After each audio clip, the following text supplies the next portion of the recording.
You're listening to a 3CR podcast of independent community radio station 3CR in Melbourne, Australia. Radio MMT respectfully acknowledges the traditional custodians of the land from which we are broadcasting, the Wurundjeri people, and we are broadcasting to the Kulin Nations. Our focus is economics, that is, how stuff is produced and distributed.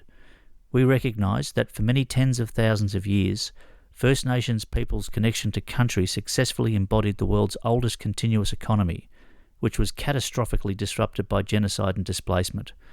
We acknowledge that we have much to learn to reshape our current extractive and exploitive system to achieve sustainable prosperity for everyone.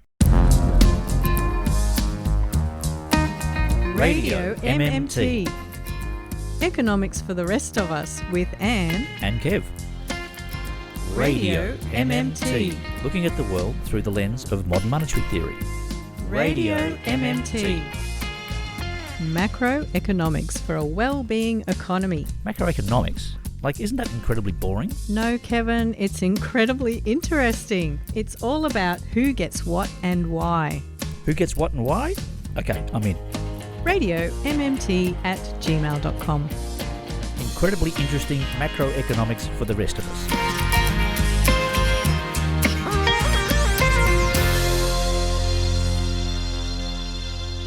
Welcome to another edition of Radio MMT. How are you, Anne? Hello, Kevin. I'm good. You know, I can tell when I'm in the throes of a Melbourne winter, when I'm just glad it's not raining, no matter how cold it is. Do you want to know about Melbourne winters? Let me tell you about Melbourne winters. Look, I don't know whether I've mentioned this. I've been working up at this place in the Dandenongs since before Christmas for about, must be 7 or 8 months now, more on than off. I'm just restoring a little house up there. You know, it started off as one little job and then one job leads to another. And the plan was to get out of there before it got cold. Anyway, today was the last day I'm doing on there. I've been up there for months. It's like living in this damp cloud. It's wet and cold and freezing, and I'm living in my van, right? You're just like growing mould on you, are you? Oh, look, it's lovely. There's beautiful ferns and stuff like that, but I haven't seen daylight in days. You're not a fern, Kevin. It's just been drizzling on me. So that's well, Melbourne welcome winter. to the mild climes of Melbourne. I came down off the mountain and the clouds parted and the sun shone on me, and I'm just going, so lovely. And I have to say hello to our lovely listener who I imagine has joined us for this hour of discussing all the weird and wonderful things about macroeconomics. Yes, it's good to have listeners. And we're very happy with our listeners because we had the Radiothon recently and some of our listeners helped by donating to the show. Yes. Well, we are going to have another chat today, Kevin, with Economist Phil Lawn. Yeah, no, we had him on the last show. He's got a nice spin on things. Yeah, he's very easy to understand. He's a great way of explaining things. Yeah. So, of course, Phil is well versed in modern monetary theory, and he took a step back to examine how money is one of humankind's greatest inventions. Yeah, but it also comes with some really dangerous aspects. The yin and yang of the whole thing, both sides of the coin, so as to speak. Ho, ho. Yeah. But even though money comes with all these negative aspects, Phil does not want us to get rid of money because the power of money to mobilise resources, as the economists say, mobilising resources, and to do this across time, that's what enables us to harness our collective energy and know-how without resorting to slavery. Yeah. I think he made the point on the last show that essentially we replaced slavery with taxation as a way for whoever's controlling the economy, the government or the pharaoh, whoever it might be. It's a nicer way to utilise resources. You incentivise your population as opposed to beating them with whips. That's right. And, this is what enables us to build these complex societies that we have now and give us these amazing public services and infrastructure. And I was thinking the other power of money too is when it's mobilising resources, it's mobilising labour. That just means it's coordinating activity between people. And these people can be strangers to each other. And what I was thinking about, Kevin, is my chicken sandwich next week. Right. Oh, yes. Okay. So you do plan ahead, don't you, Ed? So you know you're having a chicken sandwich next week. Which day is it? Do you have this Wednesday chicken day? Well, I do tend to walk past the shop out here in front of 3CR. Right. Yeah. Okay, yeah. And I was thinking, well, somewhere out there, someone has grown a chicken and they have slaughtered a chicken. And someone out there, they're going to cook a chicken. And someone else out there, they've planted some rice and they've harvested this rice and they've turned it into maybe a sushi or a chicken sushi or something like that. And none of these people care, Kevin, whether I want a chicken sandwich or a chicken sushi. They don't even know you, Anne. They don't even know me. Don't know you exist. And I don't know them.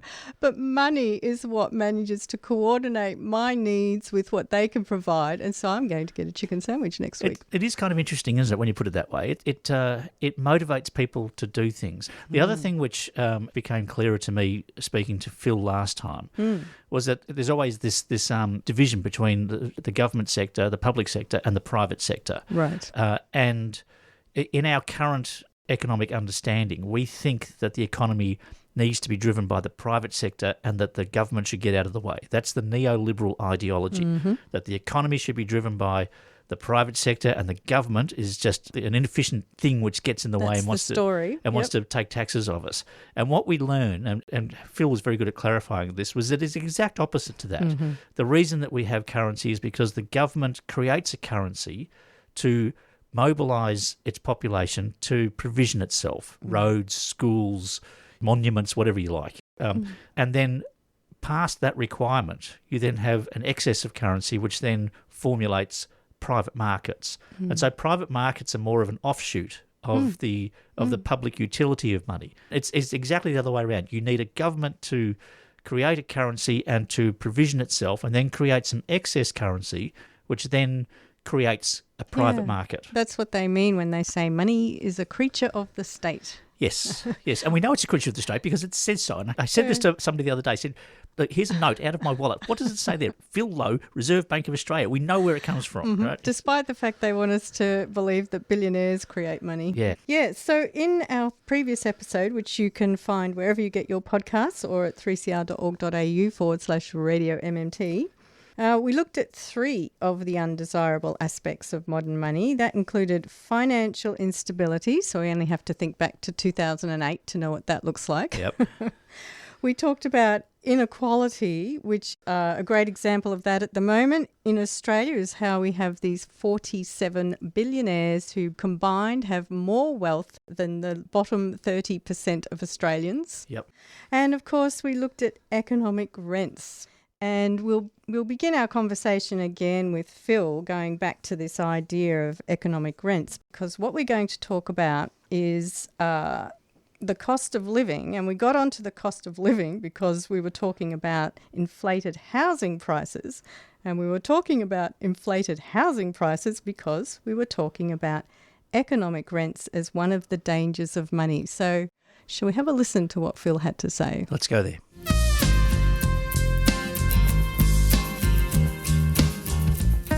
You mentioned, when you rent a house, you pay rent.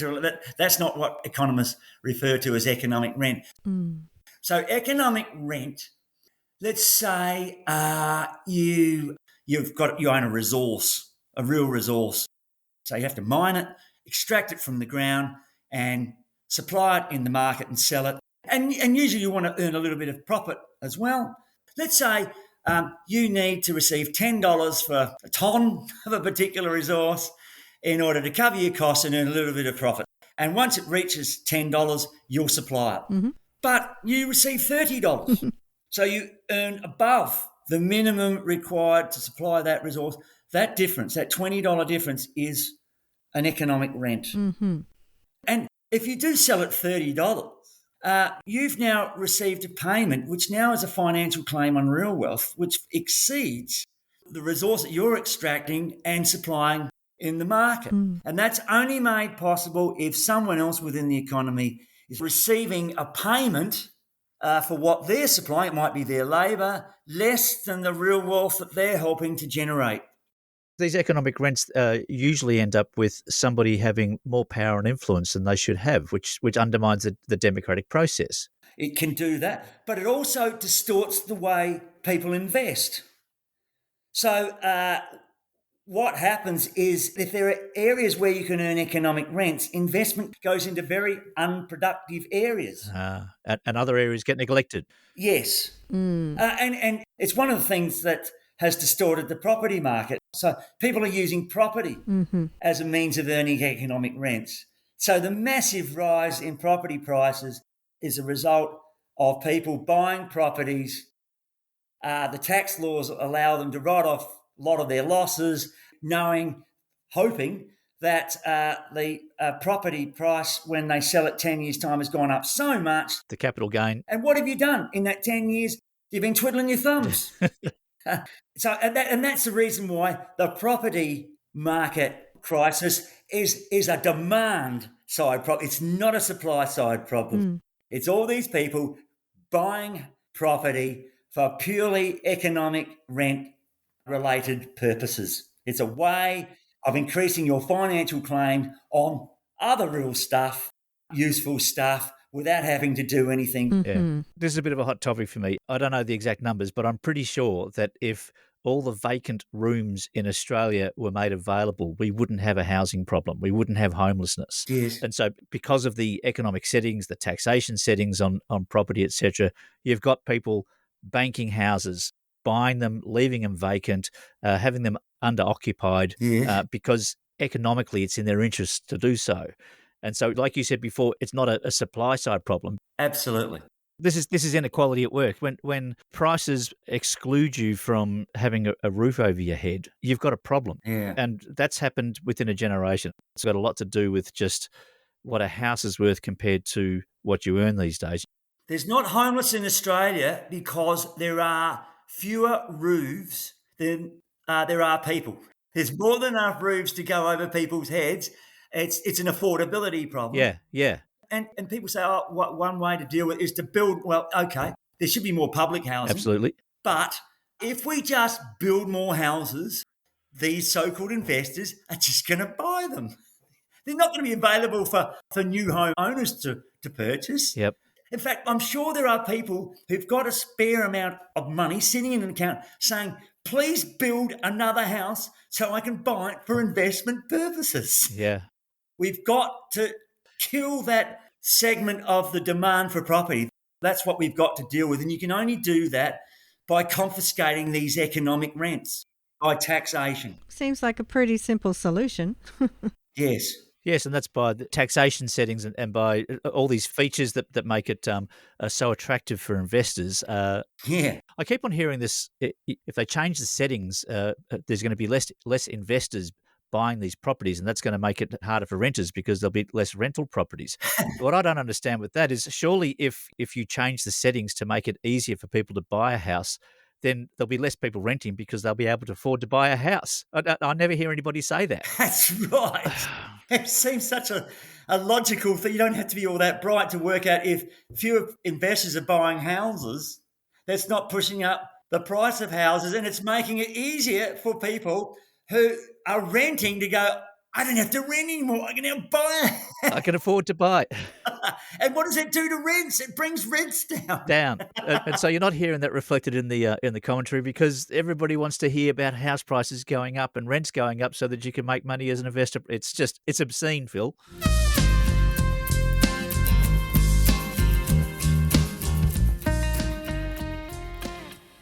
People refer to building up a portfolio of houses as a form of wealth creation. Economist Phil Lawn. That's not wealth creation. You're buying a house and then selling it 2 years later isn't wealth creation. The house hasn't changed. Probably gotten older. All you're doing is increasing your financial claims on the real stuff, the useful stuff. And that's become the name of the game. And in fact, if you're very successful at it, that's how some of the wealthiest people in the world are making their money. They're not industrialists, a lot of them anymore. They just play the game in asset markets, whether it be property or financial assets, derivatives, whatever. The solution there might be to tax the land. Is that where we get to? So Henry George, he wrote a book called Progress and Poverty, which focused on economic rents and taxing economic rents. So that would be an example of confiscating. One of the main reasons why property prices have gone up so much in the last, say, 20 years, it's the land price. I know that because I bought a house in 1998. I'm talking Adelaide prices here, $135,000. I sold it in 17 for $590,000, and the person who bought it immediately bulldozed the house. So effectively, they paid $590,000 for a block of land. Yeah. In fact, in the last 5 years of owning that house, I insured the contents, but I didn't insure the house anymore. If the house had burnt down, I would have got my contents back and I would have sold the block of land for the same value with the house burnt down as it was with the house still up. Yep. So with real assets, economic rents are prevalent where the supply of something is limited. So professional sports people earn big money. They earn economic rents because, say, I think the Australian Cricket Board, there are only 25 contracts each year. There might be 150 people capable of playing for Australia in Test cricket, but they've got to be fitted into 25 positions. So where you have limited supply, that's where you have economic rents. Land. People say, oh, we can release land, but when we're talking about land within a 5 kilometre radius, say, of the CBD of Melbourne, there's only so much land in a 5 kilometre radius. So you're talking about that limited amount of land that is very livable if it's close to the CBD. And so what? Yes, and if the demand goes up and the supply can't go up to match it, the price goes up. And how do you deal with that then? Well, you've got to kill the demand. Well, you don't want to kill off the demand for property of new home buyers. You've got to kill off the investor demand. And of course, one of the other things that's driving up the demand of new home buyers is the fact that Australia's population is rising at a ridiculous 500,000 a year. It's way too much. It's far too much. You're listening to 3CR 855 AM on digital and on the internet. www.3cr.org.au. On the same news service, you'll hear about cost of living pressures, how fruit and veg is going up, and what a bad thing that is. And the next story will be, how the property market is booming. Isn't it good that property prices are going up? Yeah. What I don't understand with the housing market is we talk about inflation, everybody's freaking out about inflation. The petrol prices are going up, energy prices are going up, it's out of control. House prices go up and everybody thinks it's a good thing. Surely that's just inflation. It's like... it's. Yes. I have this thing about the difference between cost of living and cost to live. We hear a lot about cost of living pressures. They've always been there. So when we talk about the cost of living, we're talking about the prices of things. Prices of things are always going up. So there's always been cost of living pressure. There's a thing about the cost to live. The cost to live is how much you have to buy to actively participate in society. And one of the things that's happened, say, over about the last 50 years in Australia, is that per capita GDP has virtually doubled. Now, my genuine progress indicator studies show that just because per capita GDP has doubled doesn't mean that we're twice as well off. And my view is that when per capita GDP doubles, what it means is that you've, say over a 50-year period, you've now got to buy twice as much stuff to actively participate in society. So it's just a measure of the cost to live. It's doubled. And that's where the pressure is. It's not the prices going up, because they're always going up. So cost of living pressure, that's always there. That's not what people are complaining about. They're complaining about the cost to live. When I was an undergraduate student, you could get by on the smell of an oily rag. You didn't have to have a phone plan, an internet plan. You didn't have 50 appliances plugged into the wall. You had a fridge. Yep. You even had probably a wind-up clock. Yeah. People saying, kids today, they reckon they've got it rough. You know, they've got all these flat-screen TVs and mobile phones and gadgets, etc. And the older people who are complaining about that regard that as a luxury. It's not a luxury.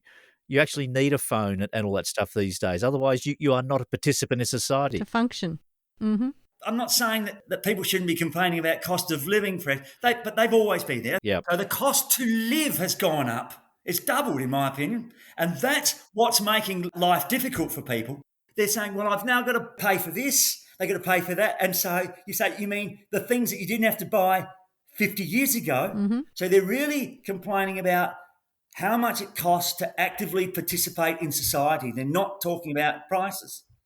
That explains why I've always been a bit concerned that we had our information technology revolution during a neoliberal era. If we had have had it during the 60s or something, we might have had those costs of living better subsidised by the government as a public service. You know, we'd have internet as a public service that you wouldn't be paying for. That's right.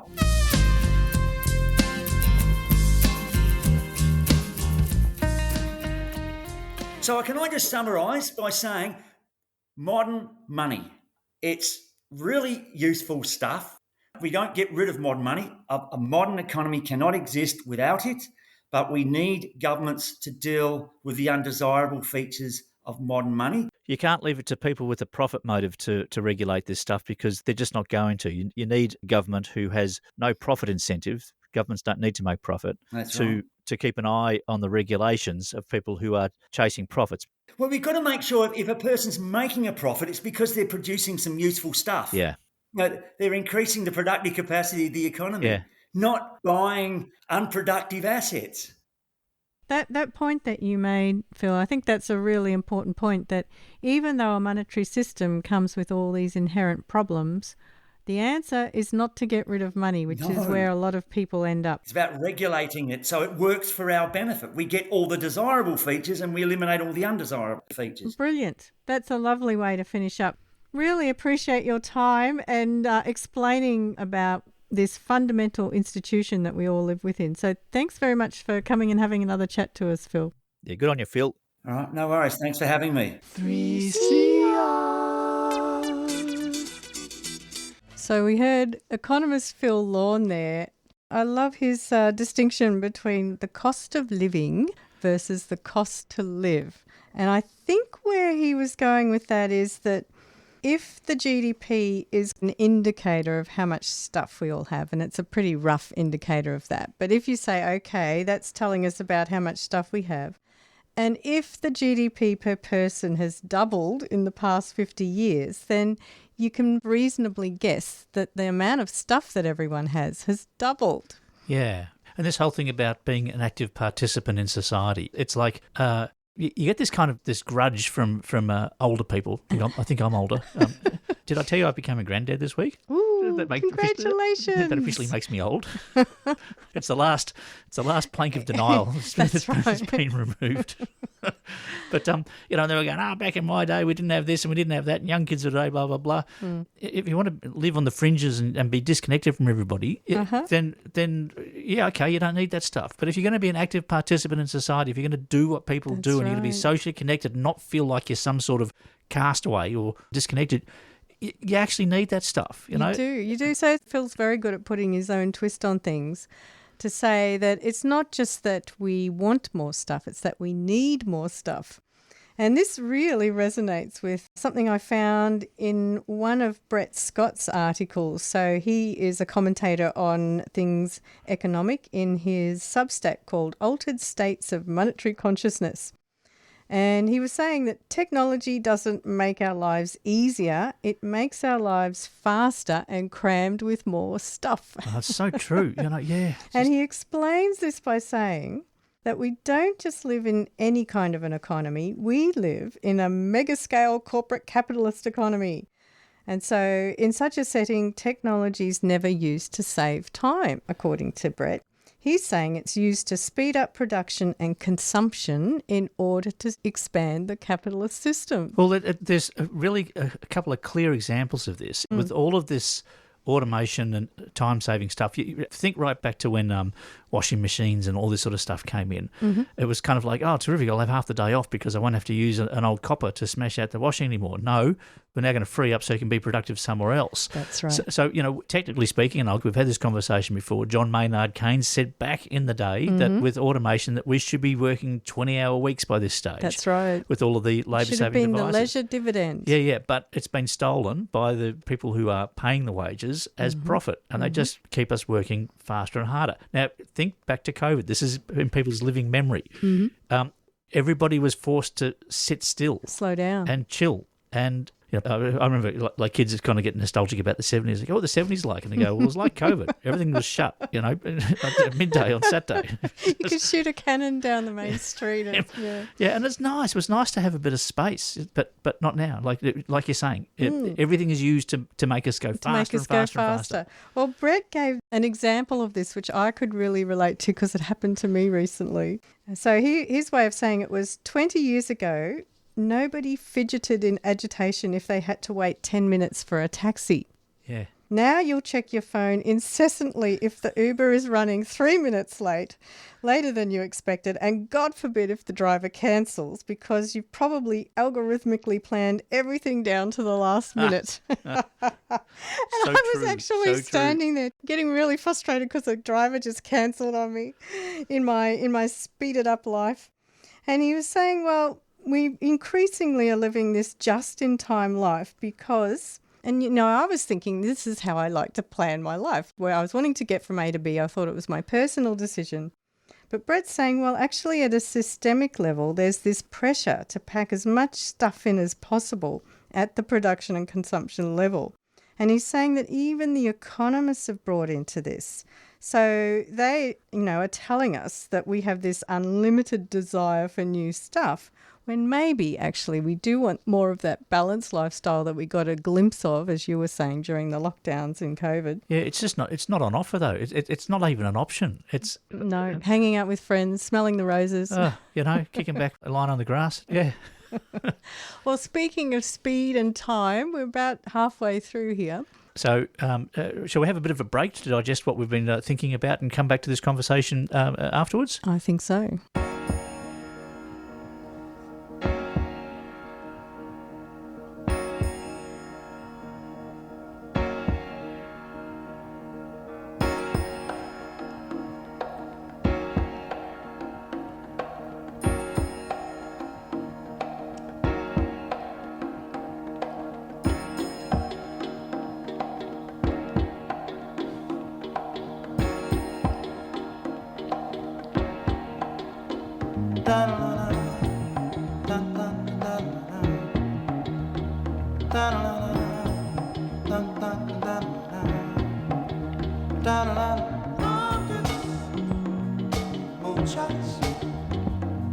Spend it on the have-nots. Money, we make it. Before we see it, you take it. Oh, make me wanna holler the way they do my life. Yeah. Make me wanna holler the way they do my life. This ain't living, this ain't living. No, no, baby, this ain't living. No, no, no, no. Inflation, no chance to increase finance. Bills pile up, sky high. Send that boy off to die. Oh, make me wanna holler the way they do my life. Yeah, make me wanna holler the way they do my life. Oh, baby. La la la la la la la la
Everybody thinks we're wrong, but mother, who are they to judge us? Mother, mother, simply cause we wear our hair long.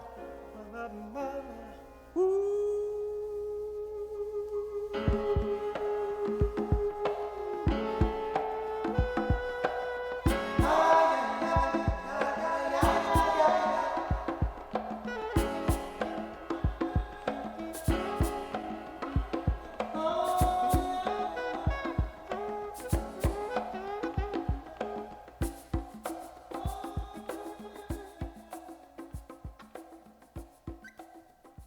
It's Marvin Gaye with a song called Inner City Blues, Make Me Wanna Holler.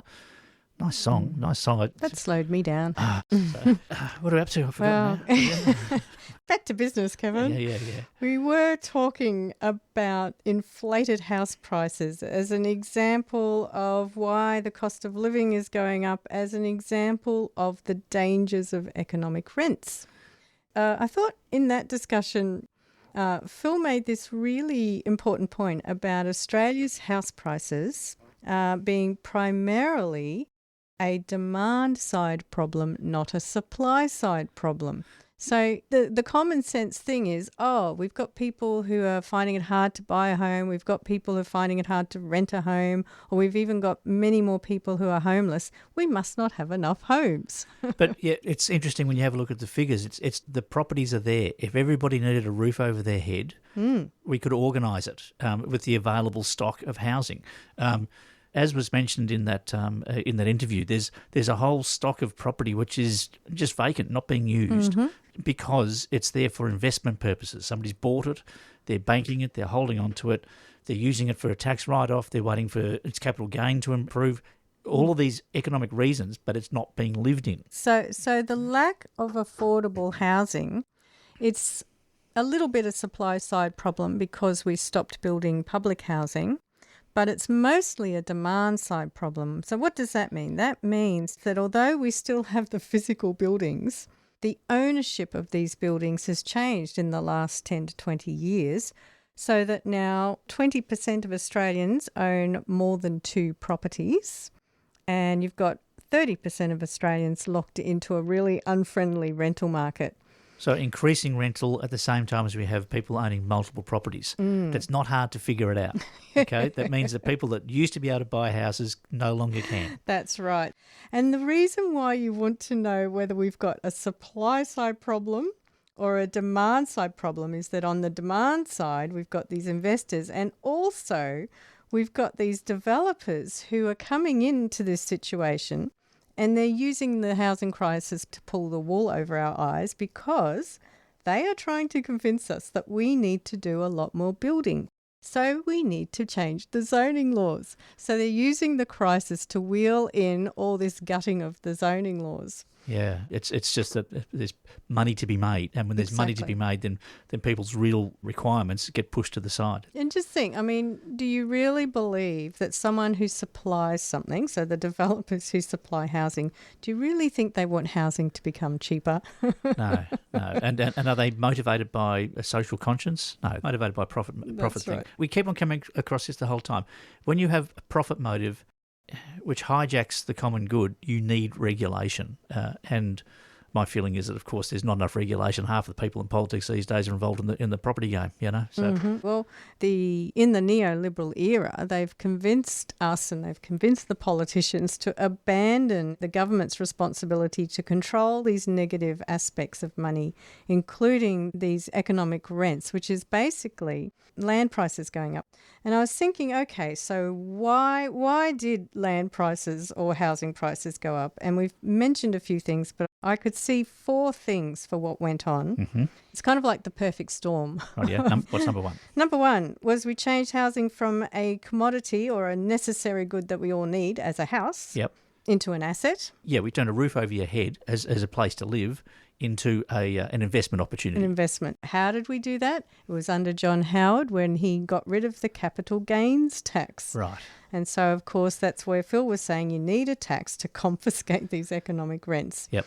And so now you've got investors coming into the housing market and pushing up the prices. So 1, investors are pushing up prices. 2, at the same time, wages were stagnant. So your ability to pay those prices is more limited. Becoming less and less, harder and harder to save up for a deposit, harder and harder to pay off the loan, especially as the prices are increasing at the same time. That's why you need 2 incomes now to pay off a loan. At the same time, we deregulated the banks that make the loans. This is number 3. And number 4 was we stopped building the public housing, which anchors the housing prices at the bottom end of the market. Yeah, public housing is a bit like our job guarantee, really, isn't it? It's kind of like the foundation on which everything else rests. We need public housing. Real wages have been in decline for the last 30, 40 years, which means we need more public housing, and we've got less. Now, I'm just going to remind the listeners, because you've been talking about economic rents. And when we're talking about economic rents, we're talking about something which returns more than its real value.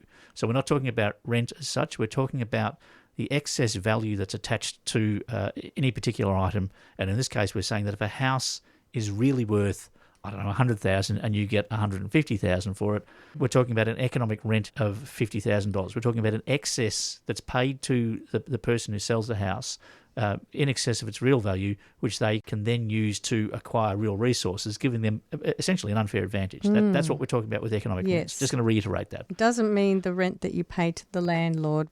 In terms of real estate, it means the land values going up, and they're going up because land is a monopoly, because a piece of land can't be repeated. You can't keep making the same block of land. It's increasing disproportionately to, say, GDP increasing at 2 to 3%, and yet property prices are regularly going up, 8-10%.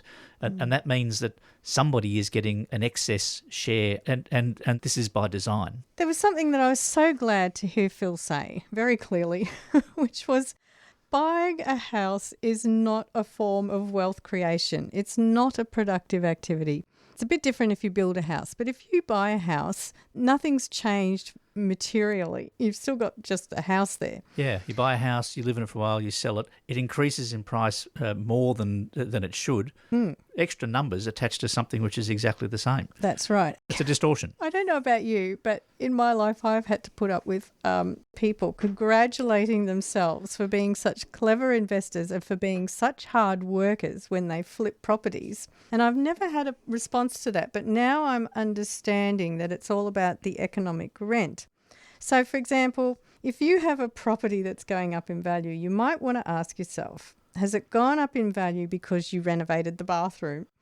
Or is it because the activity of the society around you has created a vibrant city, and that's where everyone wants to live, and it's all the activity of all the people that have created that extra value in the land? And so are you in fact just extracting that value because we've got a system that now encourages you to do that instead of taxing that value away from you and putting it back to the society? Yeah, as you were saying, that I used to live in St Kilda back in the late 80s, early 90s, and it sort of reminded me of all of the gentrification of St Kilda, etc. They come in there because they liked all of the activity and all of the eclectic nature of it and all the musos and artists and the rest of it. A bit of a beach and so on. Yeah, and they come in and that pushes the price of property up because it's more interesting to live there. Shouldn't the people that are made interesting get a cut on that? That's right. And what you're saying is true, though. I mean, like if a society makes a place more vibrant, then it shouldn't be particular individuals that benefit from that. It should be shared. Yeah. And we're not hammering at people who happen to own property and the prices are going up. It's not your fault. It's actually the system. Part of that is our taxation system. It's very seductive. I did own a house once, Anne, years ago, and me and my partner bought it very cheap. And it was in a good location. At the time we bought it, it was regarded as a dud location. Then all of a sudden it became trendy. Yes. And you just see the place go up and you go, ooh, wow. But was that you making it trendy? Well, yeah, I'd like to think so. We moved from St Kilda to out in the burbs.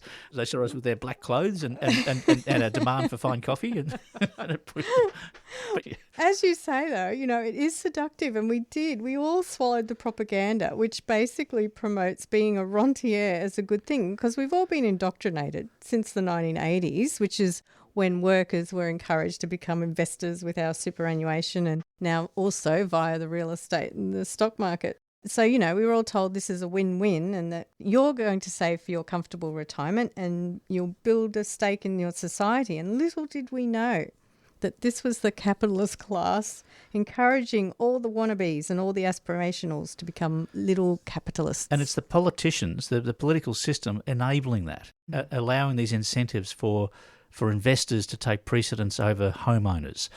I do recall back when I was a kid that if you wanted to make money, you invested in the stock market. You didn't invest in housing because there was no growth in housing. Yeah. And so there's a very different suite of policies, and that all changed. Must have been during the 80s and the 90s. Yep. So by buying into this idea that you're going to make your nest egg out of real estate, I don't know. I see it as giving cover to the billionaire class by legitimising this exploitative economic behaviour. And all we've managed to do is create a housing crisis where you're pushing other people out of the housing market. We've distorted the market. We've turned it into a class system. It's now haves and have-nots, and there are people who are going to be locked out of the property market forever, while other people are going to build their portfolios and pass it on to their children. It's terrible. And this has been decades in the making.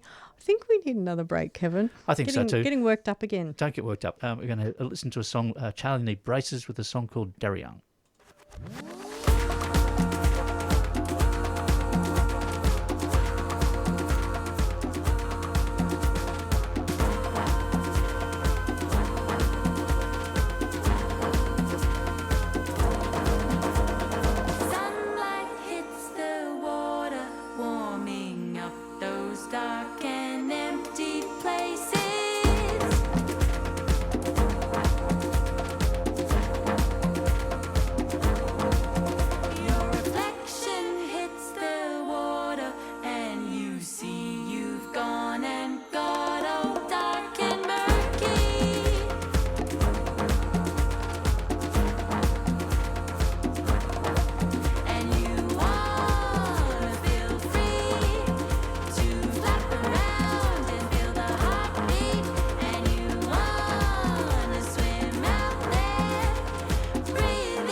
3CR is about community, and we welcome your participation at the station. 3CR is open to a wide diversity of volunteers and is a great way to connect with Melbourne's activist community. Have you ever thought about volunteering, doing a reception shift, getting a program on air? Training in radio skills or contributing to one of the station's committees. There are many ways to be involved at 3CR. To find out more, go to 3cr.org.au and get in touch.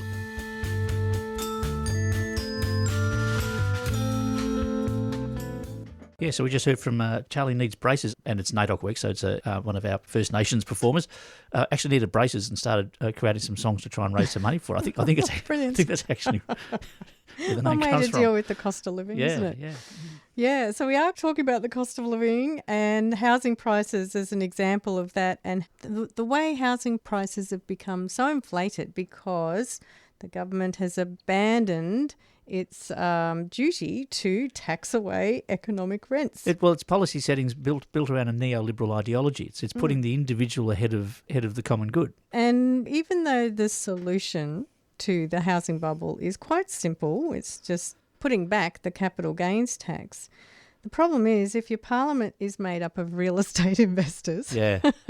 and Anthony Albanese himself, our Prime Minister, he has 2 investment properties apparently. I think Dutton has a lot more than that. And I'm going to say this, but Shorten tried this in 2019 at the election. He was going to adjust the settings on this, wind them back. He was going to grandfather it so that if you're already With bought the a property, negative gearing, wasn't it? yes, it was along those lines. It might have been the capital gains and the negative gearing. He's going to start winding back these policies. It wasn't going to affect anybody who had a property already. Got slaughtered. Got absolutely hammered. Well, that's also the problem when a lot of your electorate are real estate investors. Oh yeah, and there's this crazy thing. There's this aspiration. Even people that didn't have houses are going, well, what if I get a house and you're going to? I mean, this opportunity is not available for me. And you're sort of going, oh no. It's the aspirational thing. Yeah. Yeah. So Phil was mentioning there Henry George. So Kevin, I hate to say it, but we are not the first to look into this and figure out what's going on. I was listening to a podcast that was a Q&A session with Professor Michael Hudson, and it was hosted by your buddy, Kevin. Who? Karl Fitzgerald. Ah. Yeah, so Karl, of course, had an economics show that ran on 3CR called Renegade Economist. Renegade Economist, yep. And he's doing that excellent work up in Castlemaine where he's organising these CLTs, land trusts, community land trusts. And it's kind of this return to common ownership of essential things. I really like Karl. He's good. Yes, well, he's very impressive with what he's gotten up to in his time, including supporting Professor Michael Hudson in his work. And Michael Hudson was saying that the best way to lower housing prices is to tax them because that prevents people having to borrow from the bank and bid up housing prices. And he was saying, this is the thing that really gets me, is that he was saying that the whole central point of classical economics, Adam Smith, John Stuart Mill, Karl Marx. So, of course, classical economics was around in the 1800s, and that came before what we now have is the neoclassical economics. And so the classical economics, he said they spent a century trying to get rid of these economic rents. He says that was the whole point of classical economics. In effect, it was this fight to deprivatise land rents along with other forms of economic rent, which include monopoly rent and natural resource rent, as well as financial monopoly rent. So Karl was saying in that discussion, yes, we had plenty of discussions on the Renegade Economist podcast for years and years about getting rid of economic rent. So, Kevin, you and I are picking up the baton Picking on up that the one. baton and continuing with it. And I wonder if all we're going to do with that baton is smack ourselves in the head with it. Well, it does need a real sea change for like the population, as we were saying, when they punish the politicians for trying to deal with this. You really need a sea change in your understanding of what is actually going to harm the society. And the problem with these things is they take decades to create and decades to uncreate. There's an easy way this whole process could be accelerated, and everybody just needs to listen to our show to understand what the hell's going on. Problem solved. There we go. I think that's all that's needed. Our listeners are more informed. You need to tell other people, listeners, you need to let other people know. I've got to say, I've been living in my van now for a couple of years. And so I went from home ownership to renting to now van lifing. And van lifing can be a bit gruesome when you're up in the hills and it's cold and the rest of it. But not paying rent and not having to pay that sort of stuff, just removing myself from the whole system where house prices are going up and rents are going up, and you just go, you can all get stuffed. I don't have nothing to do with you. It's just like so. There's one way out. If you want a way out, just deck out a van. I'll tell you how to do it. Give me a call. It's like a vicious cycle, isn't it? Because the more you're worried about your need for accommodation getting more and more expensive, the more you want some kind of security of a nest egg, the more you might start to think, well, I need to invest my money to grow some money. It's easy to get onto that treadmill. Yeah, you're in. I think that's it, Anne. I think our brains are emptied, well, for the time being, and the weekend beckons. Well, I appreciate the hour, Kevin. I appreciate our lovely listener hanging out with us to have a good whinge about the housing bubble. It was nice. Let's do this again in a couple of weeks' time, Anne. Till then, see you later. See you then.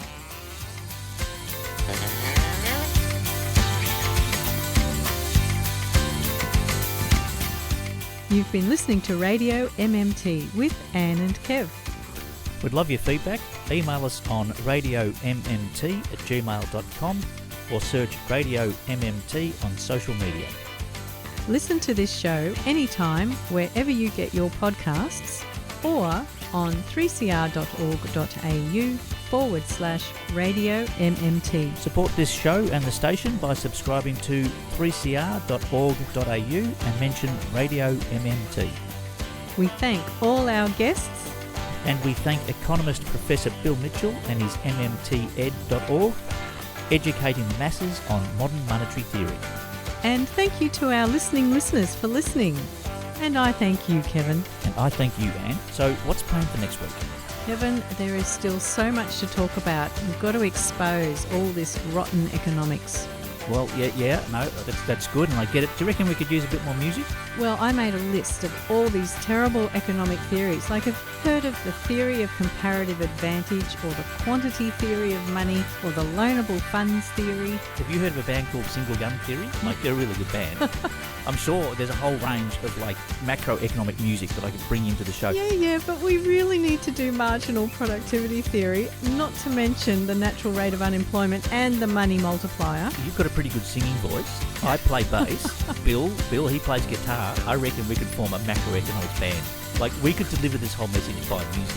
Well, we could call the band the permanent income hypothesis, or the Ricardian equivalence, or rational expectations. I think we're onto something here. We're trying to make macroeconomics more interesting to the masses. We're going to form this band and sing it to them. And we're going to bring the economists in. We're going to get musical. You've been listening to a 3CR podcast produced in the studios of independent community radio station 3CR in Melbourne, Australia. For more information, go to allthews.3cr.org.au.